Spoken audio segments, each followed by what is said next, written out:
Guys, നമുക്കിന്ന് ചെനക്കത്തൂർ പൂരം ഒന്ന് കണ്ടിട്ട് വന്നാലോ. സോ പാലക്കാട് ഏറ്റവും ഫേമസ് ആയിട്ടുള്ള ഒരു പൂരാണ് ചെനക്കത്തൂർ പൂരം. അപ്പൊ ഞങ്ങളൊരു 4 മണിക്ക് പൂരം കാണാൻ വേണ്ടി ഇറങ്ങി. വണ്ടികളൊന്നുമില്ല, അത്യാവശ്യം ദൂരം നടന്നിട്ട് വേണം ഞങ്ങൾക്ക് പൂരം കാണാൻ പോവാൻ. ഞങ്ങളുടെ വീട് ലക്കിടിയാണ്, അവിടുന്ന് അത്യാവശ്യം ദൂരമുണ്ട് നമ്മുടെ പൂരപ്പറമ്പിലേക്ക്. പതിവില് വിപരീതമായി ഇന്ന് മഴ പെയ്തു. അപ്പൊ അതുകൊണ്ട് ഞങ്ങൾ കുറച്ചു നേരം അവിടെ വെയിറ്റ് ചെയ്യേണ്ടി വന്നു കേട്ടോ. ഞങ്ങൾ നോക്കുമ്പോ എല്ലാവരും മഴ കൊണ്ടിട്ടാണെങ്കിൽ പൂരപ്പറമ്പിലേക്ക് പോകുന്നുണ്ട്. ഇവിടുത്തെ മെയിൻ അട്രാക്ഷൻ എന്ന് പറയുന്നത് കുതിരക്കളിയാണ്.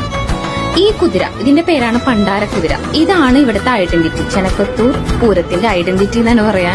ഈ പണ്ടാരക്കുതിരയാണ് കേട്ടോ. നിങ്ങൾ വേറെ എവിടെയും കണ്ടിട്ടുണ്ടാവില്ല ഇങ്ങനത്തെ ഒരു കുതിരേനെ. ചവടക്കാരും സ്നാക്സും കുലുക്കി സർബത്തും അങ്ങനെ എല്ലാം ഇവിടെ ഉണ്ട് കേട്ടോ. അത്യാവശ്യം നല്ല റേറ്റ് ഇവര് മേടിക്കുന്നുണ്ട് പൂരപ്പറമ്പായതുകൊണ്ട്. നല്ല തിരക്കായി. മഴയൊന്നും ബാധിച്ചില്ല നമ്മുടെ പൂരത്തിന്. കുറച്ചു കഴിഞ്ഞപ്പോൾ മഴയൊക്കെ നിന്ന് ക്ലൈമറ്റ് ക്ലിയർ ആയി. അത്യാവശ്യം തിരക്കുണ്ടായിരുന്നു. മഴ പെയ്തതുകൊണ്ട് ചൂടിന്റെ ഒരു പ്രശ്നം ഇവിടെ ഉണ്ടായിരുന്നില്ല. അല്ലെങ്കിൽ നല്ല ചൂട് കൊണ്ട് നല്ല വെയിലത്താവും എല്ലാവരും വരാറ്. ഇപ്രാവശ്യം ക്ലൈമറ്റ് വളരെ അനുകൂലമായിരുന്നു. ഒരു 6 മണിക്ക് ശേഷം ഒരുപാട് കുതിരകളും ഓരോ ദേശക്കാരുടെ പൂരങ്ങളും വന്നുകൊണ്ടിരിക്കുകയായിരുന്നു കേട്ടോ.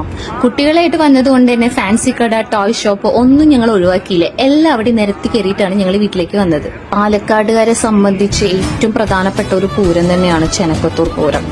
ഒരുപാട് ദിവസം മുന്നേ ഇവിടുത്തെ ആഘോഷങ്ങൾ തുടങ്ങിയിട്ടുണ്ട്. ഒരു ഫെബ്രുവരി 1 മുതൽ ഇവിടെ ആഘോഷങ്ങൾ തുടങ്ങിയിട്ടുണ്ട്.